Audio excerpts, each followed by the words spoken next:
When the Maxis built their retirement home, they planned every detail to be in harmony with the surrounding bush. So trees and creepers grow quite close to the house, providing shade in the summer and protection from the winter wind. And although the city is comparatively close, one gets a feeling that one's 1,000 miles away from it all here. It's a very beautiful way to live, but one not without its drawbacks. In the summer months, this house could be seriously threatened by bushfire.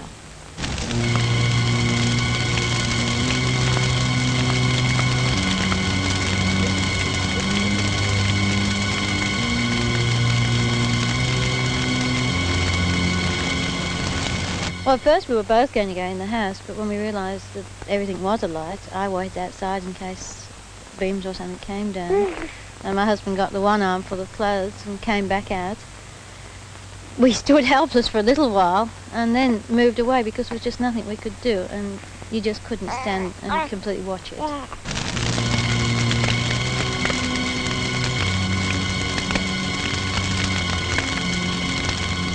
In my case, it was more a technical interest than anything else. I say technical, you know, what had burnt and what had not burnt. You know how hard it is to burn a book. Well, the bookcase was just a pile of white ash that you could run your finger through.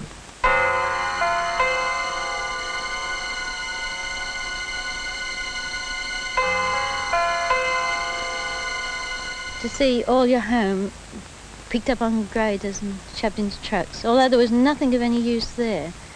It was sort of the very end of your home. What would happen if a fire went through each of these 3 plots of bush?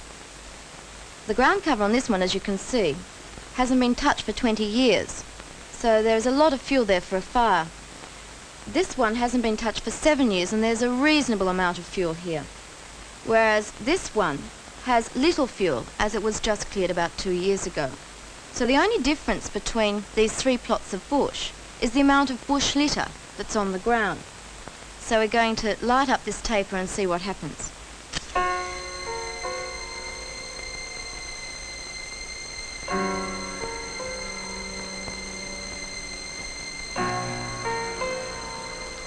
You can see with the heavy fuel on the ground how the flames go right to the tops of the trees. And even with the 7 years of bush litter on the ground here, how the fire can still become a very dangerous one. Whereas this 2-year one is having great difficulty in burning at all. So you can see why the bushfire authorities light low-intensity fires during the winter months to reduce the amount of fuel on the ground. It can make the difference between a controllable fire and an uncontrollable fire.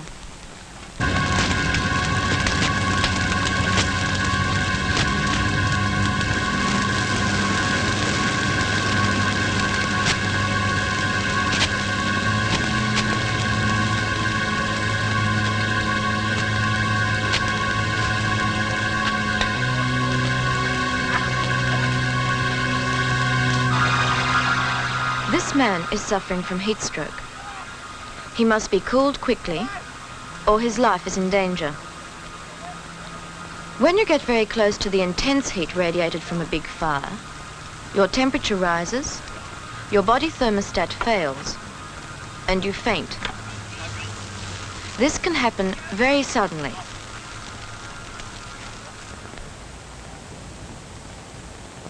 The biggest killer in fires is radiant heat. The first thing you've got to do is get away from it and protect yourself. Radiant heat heats on the surface, so clothing is tremendous protection. You must be fully clothed. And remember your head. Firefighters always have hard hats. If you're protecting a house or anything, you can use a woolly hat or gloves. A lot of people go to fires and they're wearing nylon clothing like this and shorts. That's ridiculous. Not only does nylon burn, but it melts, and that can leave you with tremendous burns. So, if you want to survive in a fire, then you've got to find a bare area free of fuel. This doesn't look like much, but even this little bit can support a fire which will give you flames as high as these trees and higher. So we've got to get into a bare spot, a large bare area. Even if you're in a car, you're going to need a wide open space. Something as big as this area, perhaps. Remember that if a fire is coming through this forest, the flames are going to be higher than the trees and will go right across this area, and the radiant heat levels will be tremendous. Park your car as far away from the flames as possible. Wind up the windows to keep the sparks out, and cover yourself with something to protect yourself from that radiant heat. Don't worry about the petrol tank, that's not going to explode. Our tests have shown that the mixture in the tank is too rich, and although it might burn at a later date, that'll be long after the worst of the fire is going. Survival in the fire is not easy, but if you follow these principles, then you've got a sporting chance. What else affects the way a fire behaves? What about hills, for example? Well, let's have a look. I'll light this taper and set fire to the top of this hill.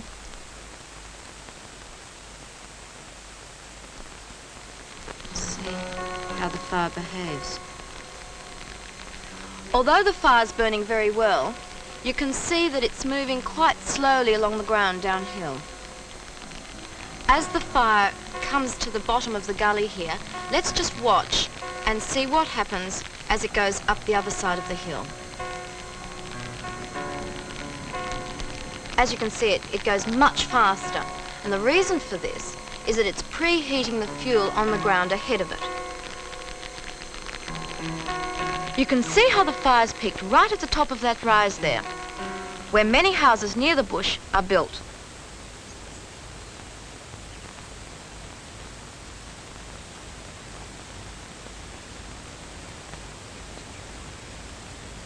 A big fire can create its own wind, sometimes even whirlwinds. The hot air rises above the fire, taking with it burning bits of bark and leaves and dropping them into the bush and onto houses often many miles away from the main fire. Roofs are the most susceptible, and leaves in the gutters are an obvious target. I think the ash must blow up under the tiles and land on the sarking, or if there's no sarking, on the rafters, and just start a fire in amongst all the timber, because it's pretty dry up there. And because once you get it in the roof, it's very difficult to get at, and away it goes.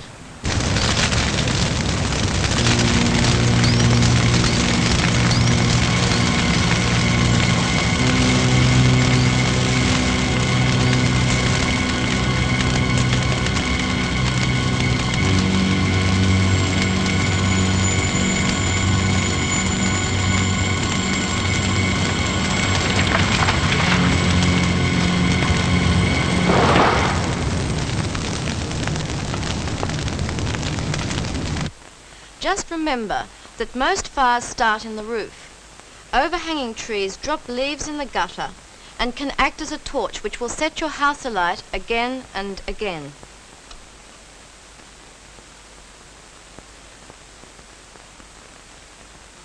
Check that your insulation is fire resistant.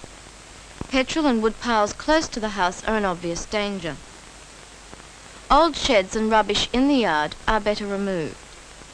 And as for the fuel on the ground in the vicinity of the house, if you rake it up and burn it, you can still enjoy the beauty of the bush. If a fire is close by, check that your gutters are clear. Plug your downpipe with a tennis ball or a piece of rag and fill your gutters with water. And make sure that you do not leave the windows open. All this won't guarantee that your house is safe. Living in the bush is a risk. But if you remember that fires need fuel to run on, you can protect your house and your life this summer by taking these few simple measures before a bushfire threatens your home.